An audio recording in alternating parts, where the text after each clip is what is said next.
Aqui eu não passei, né? Isso. Ele foi profeta tanto de Judá quanto de Israel. Ali está a imagem, tá? Israel em cima, Judá embaixo. Nesse livro, Deus ele é apresentado como o criador do mal. Fez um trabalho sobre isso. Fez um trabalho sobre isso? Pastor, Caimiro. Passou para vocês? Em qual livro? Na realidade, ele perguntou para nós quem foi o criador do mal. Querem uma boa dica de livro para vocês fazerem? Pega o do Luiz Saião, A Origem do Mal. Do Luiz Saião. Eu quero um disciplina infantil.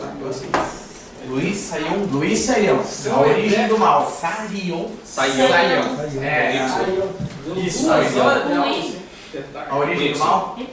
Cada um fez, ele dividiu nós em... Chegaram usando foi Deus ou não foi Deus? Foi Deus. Foi Deus, o criador do mal? Que Deus criou o mal. Esse mal não é o chega, não. Acho que porque na realidade a gente foi lá para Isaías, se não me engano é Ezequiel, que foi achado maldade, Satanás. Daí a gente... Exatamente, gente. Nós temos que olhar a visão como no Antigo Testamento. Ele está falando isso porque ele não tem a revelação completa. Isso. Para eles, tanto o espírito bom quanto o espírito mal provinha de Deus, mas não é assim. Eles não tinham conhecimento que existia Satanás, que existia o diabo, certo? Tanto que falava lá que Deus mandava para possuir o rei Saul, Deus mandava um espírito para perturbar. Não, peraí. Então nós entramos em conflito quando o Tiago fala que Deus não tenta ninguém. Que Deus é total bom, na sua totalidade bom e santo. Eles não tinham a concepção de Satanás, era uma teologia que ainda, porque nós sabemos que a Bíblia é uma revelação progressiva. Sabiam disso? Não seria um mal, como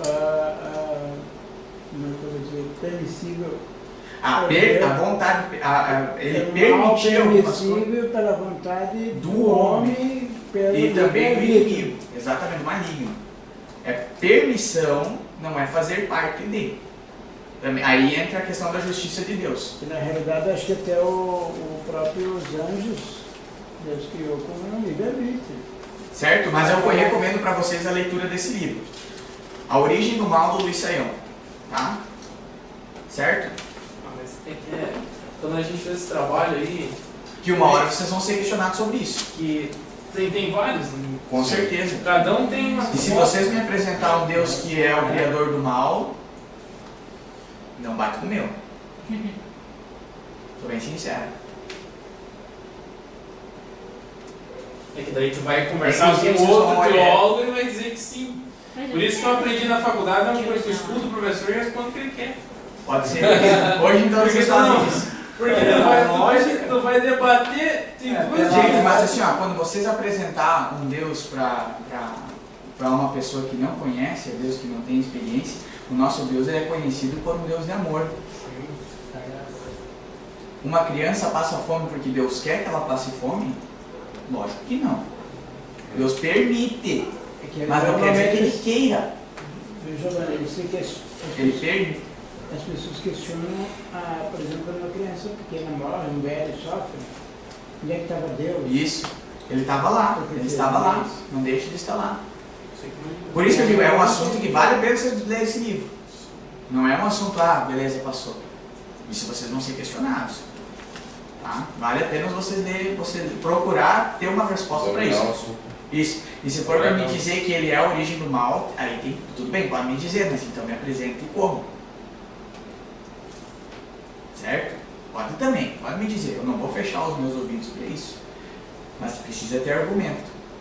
Mas fica meio assim, a história do quem nasceu primeiro, o ovo ou a galinha. É. Quer dizer assim...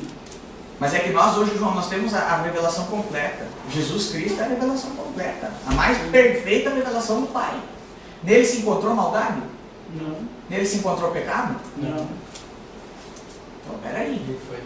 E ele foi ele é a maior revelação do Pai. Ele não é uma pequena parcela, ele é a revelação do Pai.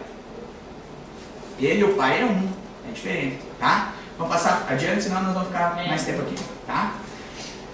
Eu acho que entra Alguma pergunta, certo? Entra naquela história. Quem criou o Satanás? Eu acho que entra naquela parte que diz que só para Deus importa. Isso. Tem coisas que realmente para o homem é difícil. Sim. É difícil, tu vai perder os cabelos, daí tu vai estar careca que nem eu, com 21 anos e não... Eu perco sono com isso, de verdade. Tem noites que eu perco sono, não é brincadeira não. E não, é que nem Salomão, tem coisa que tu não vai conseguir entender. Tem que saber. É bom saber. Sim. Precisa. Mas não fica doido com isso. Inclusive, eu vou dar uma dica para vocês que talvez depois vai me dar uma puxada de orelha. Mas se a teologia está afastando vocês de Deus, se afasta da teologia, não se afasta de Deus. Sim. O princípio da teologia não é te afastar de Deus, não é você começar a ficar biruta, inclusive porque os teólogos também costumam dificultar coisas simples. E Jesus, ele facilitou as coisas em vez de dificultar. Pode ver que ele pegava as escrituras dificílimas e tratava como coisa de criança, assunto de criança simples. É nosso problema nós pegar algumas coisas e dificultar, porque nós às vezes queremos ser mais cabeção. Mas se isso está te afastando de Deus, o estudo da teologia te afasta de Deus, larga a teologia. Mas não se afasta do teu Deus. Certo? Então vamos para o Jeremias, profeta chorão.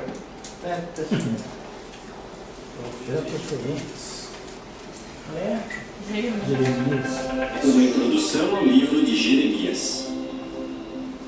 Jeová usou o profeta Jeremias para escrever um dos maiores livros da Bíblia. Além de profecias, o livro de Jeremias fala das coisas que ele passou e dos sentimentos dele.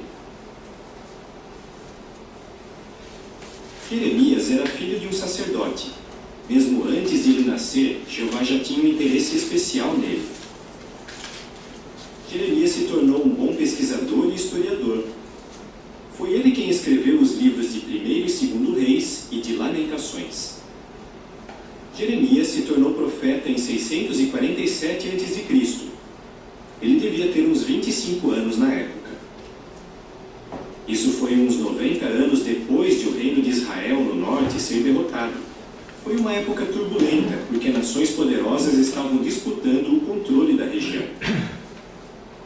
Jeremias serviu como profeta por uns 67 anos, até o ano 580 a.C.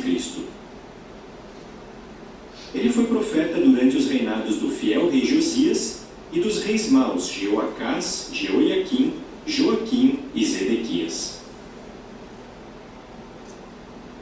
Jeremias já era profeta por uns 40 anos, quando em 607 a.C., Jerusalém e o templo foram destruídos e alguns judeus foram levados para a Babilônia. Mais tarde, Jeremias foi levado para o Egito, onde continuou a servir como profeta de Jeová. Jeremias terminou de escrever seu livro em 580 a.C., 27 anos depois de Jerusalém ser destruída. Os profetas Naum, Abacuque, Obadias e Ezequiel também escreveram seus livros nessa época. O profeta Daniel viveu na mesma época que Jeremias, mas ele só terminou de escrever seu livro por volta de 536 a.C. O livro de Jeremias tem 52 capítulos. Os eventos não estão escritos na ordem em que aconteceram, mas estão organizados por assunto. No capítulo 1, Jeová escolhe Jeremias como profeta. Ele teria que transmitir uma mensagem de julgamento e de esperança. Nos capítulos 2 a 24, Jeová condena a adoração falsa e a violência que existiam em Jerusalém, e diz que vai julgar o povo por todas as coisas erradas que faziam. Para mostrar que ia punir a nação, Jeová manda Jeremias quebrar um jarro de barro na frente de alguns anciãos do povo. Os capítulos 29 a 34 dão consolo para os judeus em Babilônia. Jeová repete sua promessa de trazer os judeus de volta para Jerusalém e garante que vai cumprir seu pacto com Davi, vai trazer um reino eterno que vai acabar com toda a injustiça. Você sabia? Foi lendo o livro de Jeremias que o profeta Daniel entendeu que a desolação de Jerusalém ia durar 70 anos e que estava chegando a hora de o povo de Deus ser libertado. Vários capítulos mostram como Jeremias continuou pregando a mensagem de Jeová com coragem, apesar de muita perseguição. No capítulo 36, Jeremias dita para seu secretário Baruque as palavras de Jeová contra os judeus e contra as nações. Quando o rei Jeoiaquim ouve a mensagem, ele corta o rolo e joga os pedaços no fogo. Então Jeová manda Jeremias escrever tudo de novo. No capítulo 38, o rei Zedequias entrega Jeremias para os inimigos e eles jogam o profeta numa cisterna cheia de lama. Depois, Jeremias é resgatado por Ebed-Meleque, um fiel adorador de Jeová. O livro de Jeremias tem mensagens fortes de julgamento contra muitas nações, como Egito, Filístia, Moabe, Amon, Edom e Babilônia. Jeová puniu essas nações porque elas eram inimigas do povo dele.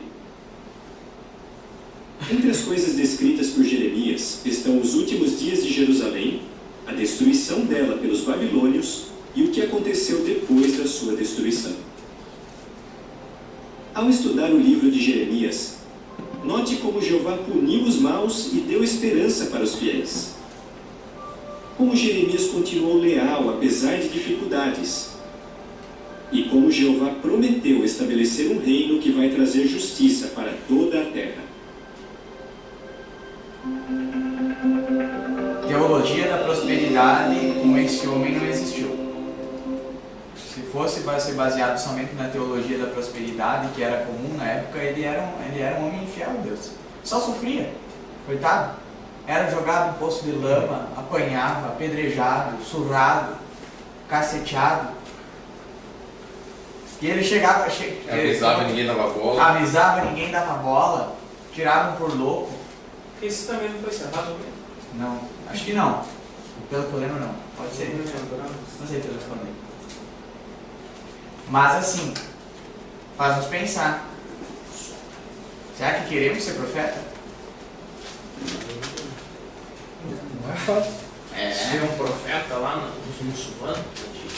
Ser profeta, quero isso. Antes do nascimento, ele já era consagrado para ser profeta. Isso pode ver lá no 1:5, aquela famosa, desde o ventre da minha mãe, né? Foi perseguido, amaldiçoado na própria aldeia, como eu falei, apanhou, foi preso diversas vezes. Ida de Judá ao cativeiro babilônico é o tema. Ele estava falando, pessoal, a Babilônia, vocês estão de brincadeira, a Babilônia está aí, vai pegar vocês. E eles não, tiravam ele por louco, ele ó. Tanto que ele falou, vão ser 70 anos, tal, não vai. Quando aconteceu, ele chegou a dizer assim, viu, agora não adianta mais buscar Deus, agora é tarde. Quando vocês tinham tempo de se arrepender, vocês não se arrependeram. Agora passou. E eu avisei. E não foi uma nem duas. Os textos dramatizados por Jeremias são os seguintes, ou seja, que ele faz alguma ilustração. O cinto de linho, o jarro quebrado, como mostrou ali, a botija quebrada, os canzins, a compra de um campo, as grandes pedras, o livro jogado no Eufrates, todos esses ali têm referência. Tá?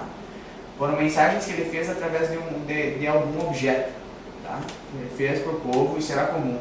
Um dos textos de destaque no livro é o texto 31, capítulo 31, do 31 ao 33. Nele nós temos o anúncio da nova aliança. O que é a nova aliança? Você sabe o que é? Jesus Cristo. Sangue do Cordeiro. Exatamente. A antiga aliança, o que era? Sacrifício de sangue. Não, mas a antiga aliança era os 10 mandamentos. Lembra? Nossa. Só para não precisar. Era a lei. Antiga aliança, lei, nova aliança, Cristo Jesus que cumpriu a lei por nós. Certo? Lembra olha como é a questão de tu ser profeta. Lembra que na época que foi falado antes de Isaías, a questão da exatidão das profecias dele? Ele falou de uma coisa que ia acontecer anos depois da invasão, que Babilônia, que nem tinha invadido ainda, ela ia ser vencida, falou o nome do rei que ia invadir, a forma que ia invadir, certo? Olha em contraste às vezes o que nós vemos com os outros tipos de profeta, né? Que nós vemos por aí. Ah, irmão, tá mal hoje, né? Já eu vi isso. O cara tem que ser exato. Não é aqui pelas beiradas, é exatidão. Isso é ser profeta. Chegar, irmão, isso. Foi o que aconteceu lá. Isso é profecia. Se não é profetado. E sabe o que acontecia se um profeta falasse não acontecer, sabe o que acontecia? Era apedrejado. Não dava outra, era apedrejado. Falar em nome de Deus, só fala se ele falou mesmo. Hoje nós temos uma live de outros. Hoje Ia faltar. Mas eu vou dizer para vocês, pelo Falta contrário, pedra. hoje nós temos uma Falta pedra, segurança né? infinita, Que é a palavra, né? que é a Bíblia, que Deus falou e nós podemos falar da Bíblia, que é a palavra de Deus. Tem gente que fica indo além, muito além. Deus pode falar especificamente? Claro que pode. Mas aí o cara também tem que saber que é Deus que está falando especificamente, para ele chegar para o camarada e falar. Certo? Mas na Bíblia contém toda a revelação. Tu pode continuar falando em nome de Deus. Hoje eu tenho muito dó daqueles falsos profetas que usam a Bíblia e distorcem para outras coisas. Distorcem a palavra de Deus. A mesma coisa que a serpente fez lá no jardim. Ah, Deus não disse para ti que tu não poderia nem tocar nessa árvore e tal? Não. Distorceu a palavra de Deus. Ele disse, pode comer de tudo, só não come desse fruto. Podia encostar na árvore, subir na